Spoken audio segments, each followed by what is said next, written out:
الهی به امید تو. سلام و عرض ادب، خوش اومدید به ویلا موزرون. معرفی داریم. چه معرفی، چه ویلایی. یه ویلای نما انگلیسی کلاسیک، تر و تمیز، اتو کشیده. دوستانی که مدرن پسندن به نظرم این پست رو تا انتها تماشا کنن، احتمالاً نظرشون برمیگرده. 600 متر زمین داریم، 500 متر بنای تریپلکس تو منطقه بهدشت چمستان.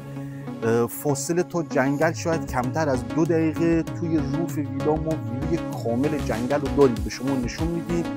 استخدار همین تمی که توی دیوارای حیاط میبینید و آورده توی نمای ویلا و قیمت استثنائیشو انتهای ویدیو به شما نشون میدیم. این پست رو لایک کنید تا انتها با ما باشید. کلی جای جذاب ویلا مونده، در خدمت شما هستیم. خب طبقه همکف ویلا هستیم. بعد به ورود یه پذیرایی با یه ابعاد و اندازه خیلی استاندارد، قابل چیدمان، اصطلاحاً مبخورش خیلی خوبه. یه وید خیلی خوب اینجا داریم. در ادامه تو طبقه اول من به شما نشون میدم. اینجا هم فضای آشپزخونه است، قسمت جذاب خانمای خونه. یه کابینت ممبران کلاسیک، فضای جزیره برای میز ناهارخوری. قسمت راهرو ما یه سرویس، اتاق خواب و قسمت پشتی حیاطمون استخر رو داریم که در ادامه به شما نشون میدیم. با ما همراه باشید. سرویس طبقه همکف، راه دسترسی به حیاط پشتی و استخرمون و اتاق خواب اولمون. اینم استخر ویلا با یه ابعاد و اندازه استاندارد. پشت سر ساختمون انجام شده، قابلیت سرپوشیده شدن هم داره، تأسیساتش هم اجرا شده است.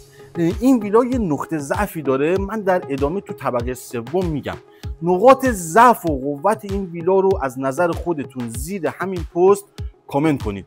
هستیم در خدمتتون. خب طبقه اول هستیم با این وید خیلی جذاب. لوسترش مونده، البته خریداری شده، هنوز نصب نشده.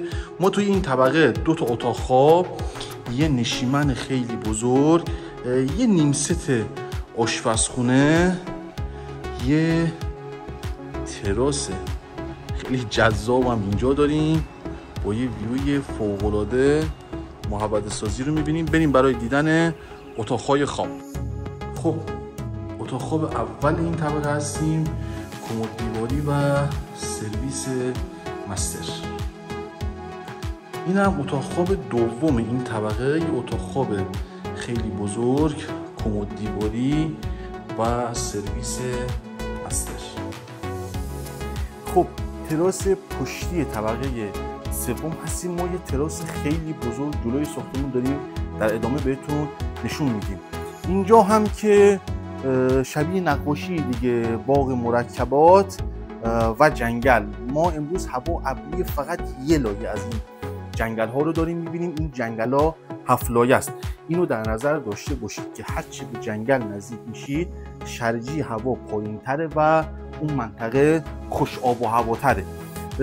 یه ضعفی که توی این ساختمون میشه گرفت، چرا تراس پشتی ساختمون با این ویوی بی‌نظیر انقدر کوچیکه؟ واقعا حیف و صد حیف. ما یه نشیمن و تراس خیلی بزرگ طبقه سوم مونده، در ادامه بهتون نشون میدیم. همراه باشید با ما.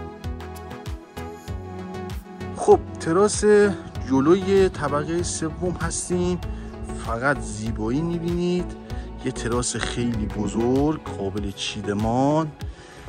این قسمت هم ما فضای نشیمن طبقه سومه با یه نیمست آشپزخونه، تراس پشتی که بهتون نشون دادیم و یه سرویس. بریم برای دیدن نمای ویلا.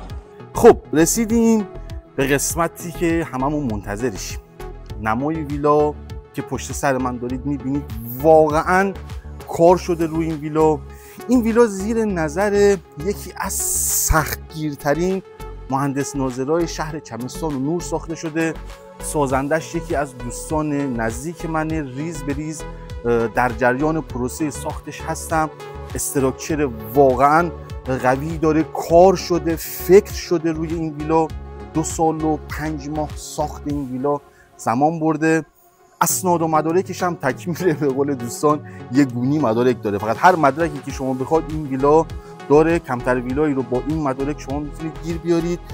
قیمت ویلا هم قیمت اعلامیش توی دفاتر 23 میلیارده، اما بعد 12-13 سال کار کردن تو حوزه ملک بالاخره یه آپشنایی داریم که سر ویلا مازرونی ها باید بسوزونیم.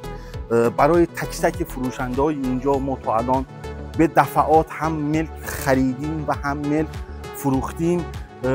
شرایط نقد و اقساط هست، قابل تهاتر با ماشین هم هست، اما در صورت شرایط پرداخت خوب من این ویلا رو، تیم ویلا مازرون در حقیقت این ویلا رو زیر 20 میلیارد هم امضا میگیره. شما قیمت زمین رو تو اون منطقه در بیارید، قیمت این بنایی که با هم دیدیم و در بیارید، 2 سال و 4-5 ماه ساختش، خیلی عدد گنده تر از عدد اعلامی مالکه.